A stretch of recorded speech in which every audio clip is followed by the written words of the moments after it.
So the first question I want to ask you is the reason I'm here is that I made an interview with Bruce, and he talked about why you should not fly with a constant brake pressure roughly around your shoulders all the time. Yeah. And you made a comment on the YouTube video, and then I reached out to you to come down here and talk about it in detail, because you run a lot of civs, you teach, so you have the knowledge of what that is and what it do to the wings, and you also know how to teach it well, so there's no misunderstanding from a pilot's point of view, and they understand clearly why this is not good anymore. If ever it was, then at least today with modern wings it's definitely not. So that would be the question: why, what happens?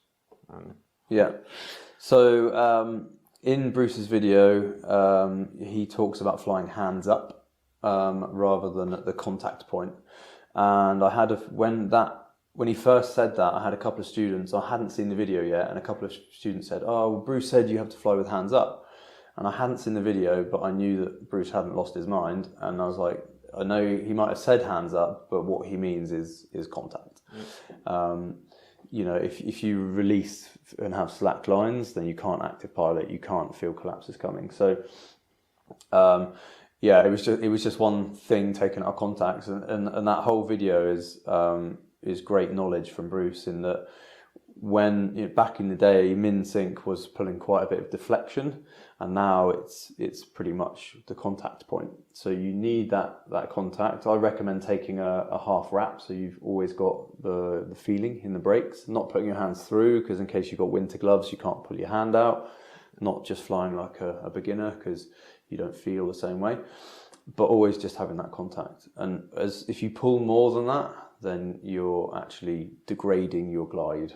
So there's again that misconception that, oh, but you get into lift, you want to slow down a bit more. It's like, okay, so you're staying in that lift for a bit longer, but at a worse glide angle. So the modern gliders, especially with the shark nose and kind of pulling into lift, when you kind of, you're not going to be a beginner and know these nuances.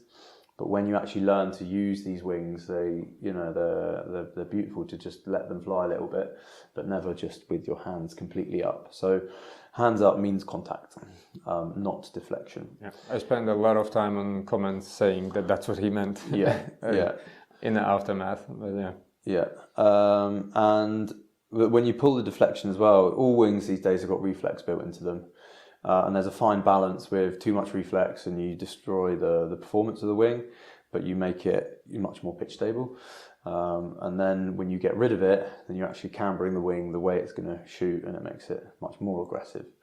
The problem that pilots have with pulling a bit of brake is when it does start to go wrong, and actually releasing that pressure that we know and love with a fear response is you want to pull a bit more pressure, and that's when things, if they're getting aggressive, you can actually amplify it.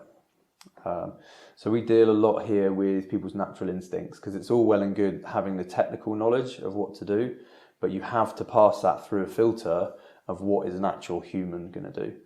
I mean, a fear response of ours when stuff starts to go wrong is to grab the risers, is to push harder if you have a pod, is to pull a bit more pressure.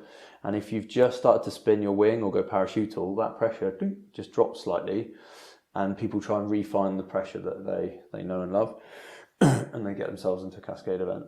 So a lot of my teaching over the lake is about the 0 point, is knowing your 0 point, which if you put your hands up too high, you're actually pulling deflection in the opposite way. Knowing the exact 0 point, and I zoom in on the videos at the end of the day, and I'm looking for just a crisp and clean trailing edge at certain moments. And that is what's going to get you recovering from stalls.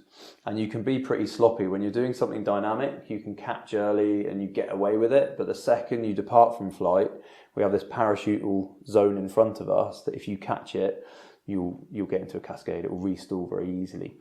So you need to learn the difference between a flying wing with energy and a non-flying wing with that energy, when you can catch, and the differences that it makes. But so often, like from little frontals and things like that fear response then gets people in, we call it the shit zone, because it's the heli start, it's a really unstable place.